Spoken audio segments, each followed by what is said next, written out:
Hi everyone, this is Karthik Sungar. Welcome to the Evolutionary Genomics Lab. I'm an assistant professor at the Center for Ecological Sciences, Indian Institute of Science, Bangalore. Today, I'll give you a brief introduction to my lab. My students and I will tell you about the kind of research that we pursue here.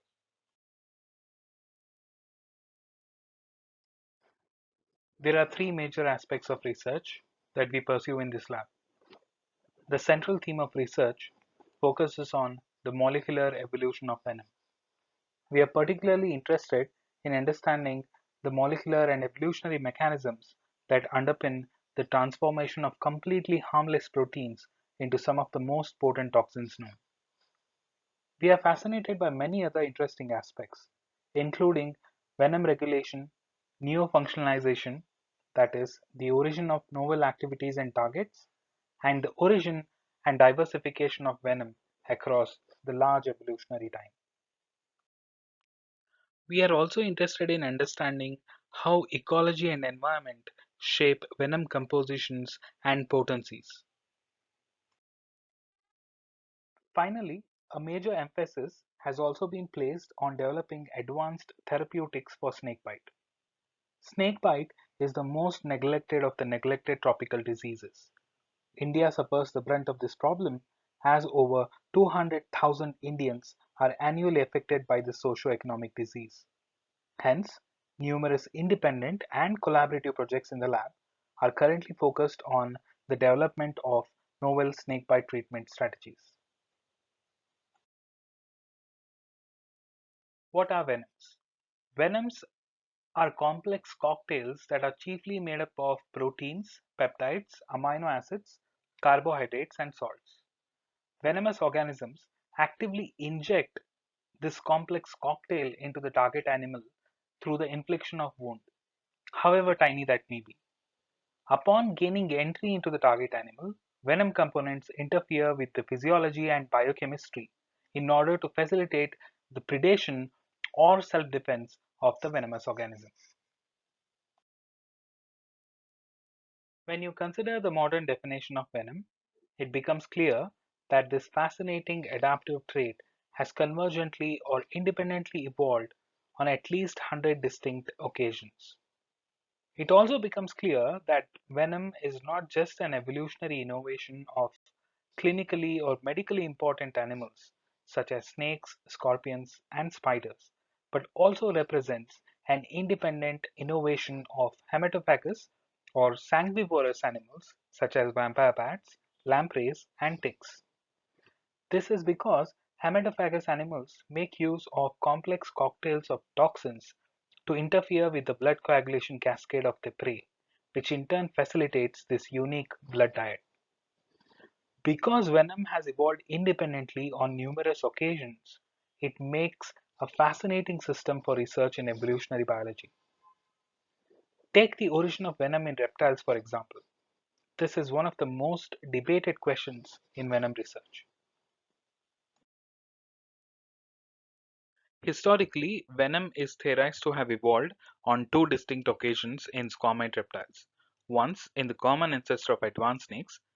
This is the lineage that also includes the medically important snakes or snakes capable of inflicting clinically severe envenoming to humans, and another time in medically important lizards called helodamatids.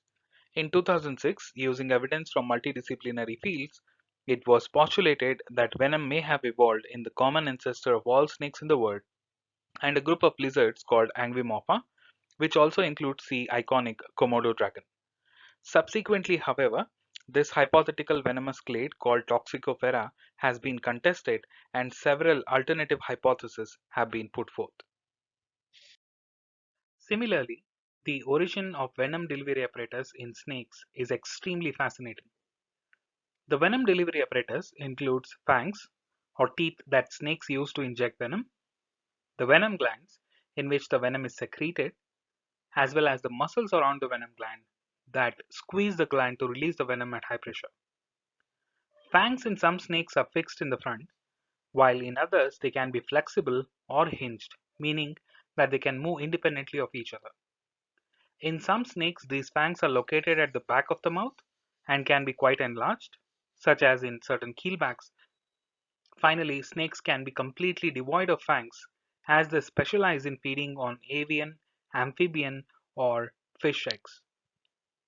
Despite the morphological diversity, it has been shown that the venom delivery apparatus shares a common evolutionary origin in advanced snakes. Evidence supporting the common origin of venom in snakes exists at the molecular level. Take a look at three-finger toxins, for example. This is one of the most widespread snake venom toxin families. It is called so because it looks like three stretched out fingers. Three-finger toxins were largely believed to have originated 54 million years ago in the common ancestor of advanced snakes, which includes vipers, elapids such as cobras, and the so-called non-venomous snakes. However, we have recently found homologs of three-finger toxins in the saliva and salivary glands of snakes such as boas and pythons. We showed that three-finger toxins may have evolved 100 million years ago. This shows that snake venom toxins like three-finger toxins have a deep evolutionary origin and that they may have evolved in the common ancestor of these snakes. Certain advanced snakes, such as vipers and cobras, have evolved a sophisticated venom delivery system. Fangs in these snakes are either grooved on the inside or completely hollow, which facilitates an efficient injection of venom into the prey. Their venom glands are also supported by powerful musculature, which helps in squeezing the venom gland and releasing the venom at a high pressure.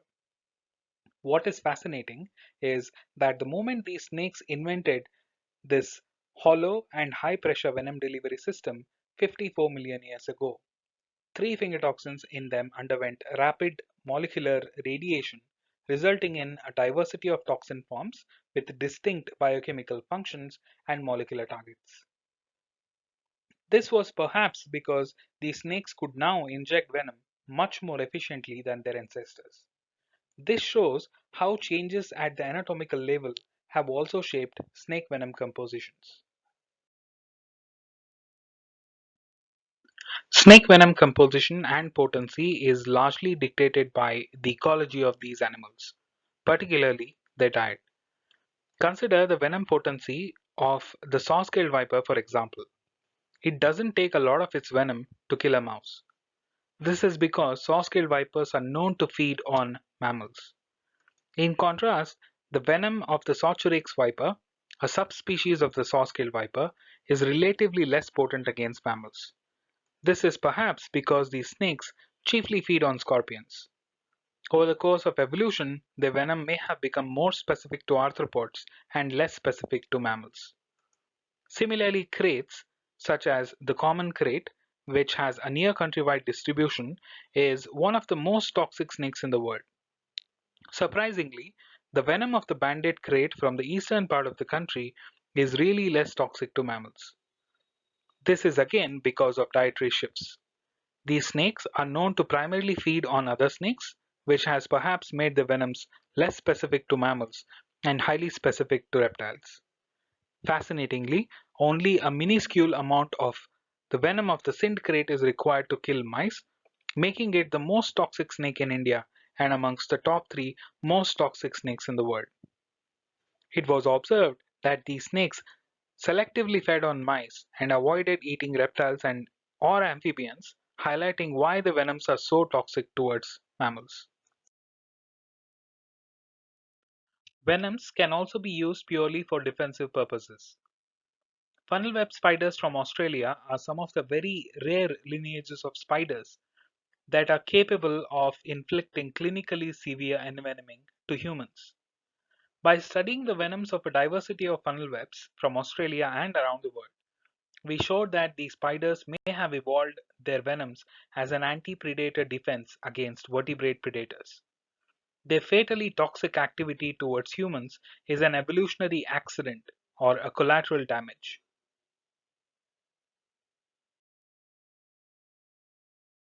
Interestingly, in contrast to the rapid evolution of venom components that are used for prey capture, such as three-finger toxins in snake venoms that I explained a while ago, We have shown that the primary components called delta hexatoxins that are used for defensive purposes in these spiders remain evolutionarily conserved and nearly unchanged despite over 200 million years of evolutionary history. Now let's hear from the students in the lab about our research on some of these enigmatic lineages of venomous animals from India and around the world. Hi, I'm Vivek, a doctoral student at the Evolutionary Venomics Lab led by Dr. Karthik Sunagar at CES.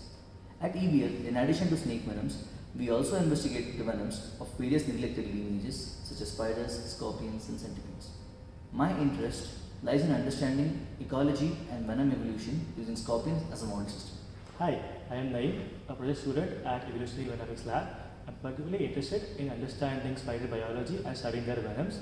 For investigating these enigmatic arthropod lineages, we have a dedicated facility set up at CES for housing and maintenance of these organisms for long-term projects. India is a home to many scorpion species, but the most notorious is the Indian red scorpion, Hottentotta tangris, known for causing fatalities in various parts of the country. In addition to this, there is another iconic group of scorpions found in India, belonging to the genus Pterometrus. They are well known for their large sizes and enormous pincers. Indian arthropod fauna is largely under-investigated and endemic species are currently threatened due to rising demand in pet trees. We are currently housing over 20 exotic spider individuals rescued by Karnataka Forest Department, and we plan to perform experiments to better understand their behavior and venoms. Origin of venom in mammals is not only rare with very few documented examples, but also poorly understood. Recently, we investigated the origin of venom in Solenodons, a critically endangered enigmatic lineage of mammals endemic to Hispaniola Islands. They are known to possess grooved sharp teeth, and venom trickles down these teeth when they bite their prey. Previously, three other venomous representatives have been identified from this order. So, to unravel the origin of their venom, we performed ancestral character reconstructions and discovered that all these lineages have evolved the venomous trait independent of each other. Furthermore, various biochemical experiments revealed that the same venom component that is known to cause hypotensive effects has been recruited in the venom arsenal of these mammals. Thus, this system serves as an epitome of evolutionary convergence due to ecological constraints. India is the world's snakebite hotspot, with over 58,000 fatalities occurring annually. This number accounts for over half of the global snakebite related deaths. As India suffers the brunt of snakebite, a major emphasis has been placed in the lab on the development of broadly efficacious snakebite therapies. Snakebites are treated using antivenom or anti-snake venom. In India, commercial antivenoms are manufactured against the venoms of the so-called Big Four Indian snakes, namely the spectacled cobra, Russell's viper, common krait, and the saw-scaled viper. In addition to the Big Four, there are many other medically important snakes that largely contribute to India's snakebite-related deaths and disabilities. Unfortunately, commercial antivenoms are not manufactured against them. Therefore, our research is not only focused on the Big Four, but also on these medically important yet neglected snakes from various corners of the country. For our work, we collect the venoms of these snakes from the wild and subject them to in-depth analysis to unravel the many fascinating aspects of the venoms. I am Ashwin from the Evolutionary Venomics Lab, and I will briefly touch upon the techniques that we routinely use for characterizing snake venoms. We use a multidisciplinary approach to understand the biogeographic variations in venoms. For example, using in vitro experiments, we evaluate the biochemical functions and pharmacological activities of snake venoms, which are important to understand as they provide better insights for designing a targeted therapy. We characterize venom compositions using state of the art proteomics, transcriptomics, and genomics technologies. Using both in vitro and in vivo experiments, we determine the toxicities of animal venoms. Finally, using a series of WHO recommended protocols, we determine the abilities of commercial antivenoms in neutralizing the venoms of medically important snakes. I am Senji Lakshmi, a PhD student at Evolutionary Venomics Lab. In my PhD, I'm focusing on understanding the drivers of snake venom variation. In a recent study, we evaluated the biogeographic venom variation across the pan-Indian populations of two of the medically most important Indian snakes, that is the Naja Naja and the Daboya Rasali. By adopting the techniques explained by Ashwin earlier, we highlighted the influence of ecological and environmental factors on the proteomic, biochemical, and toxicity profiles of these snake venoms. The inability to account for the effect of these variations is one of the major shortcomings of the current generation antivenoms. Our studies to reveal that the commercial antivenoms perform poorly against venoms from several populations of Naja Naja and the North Indian population of Daboya Rasali. The preclinical ineffectiveness of antivenom in the snakebite hotspots insinuate the necessity for development of better antivenom therapeutics in India. Considering the many limitations of the current antivenoms in countering geographic variability in snake venoms that are introduced by various ecological, environmental, and evolutionary factors, there is a pressing need to devise next generation snakebite treatment therapies in the country. In order to address the drawbacks of conventional antivenoms, our lab has initiated several collaborative partnerships with various reputable institutions around the world, as well as with the commercial Indian antivenom manufacturers. Supported by many national and international funding bodies, the lab is pursuing independent as well as collaborative projects to produce India's next generation antivenom. These efforts are positively anticipated to result in a cost effective, broadly neutralizing, and recombinant antivenom that would save the lives, limbs, and livelihoods of India's 200,000 annual snakebite victims. Here is a glimpse of the Evolutionary Venomics Lab. The lab is equipped with the state-of-the-art technologies for conducting venomics research. We indulge in multidisciplinary research involving venom proteomics, transcriptomics, genomics, evolutionary analysis, biochemical assessments, and molecular biology and animal experiments. As you can see, we are a large dynamic group. Most of the work that you saw today was just not possible without the hard work of the wonderful students and colleagues in the lab.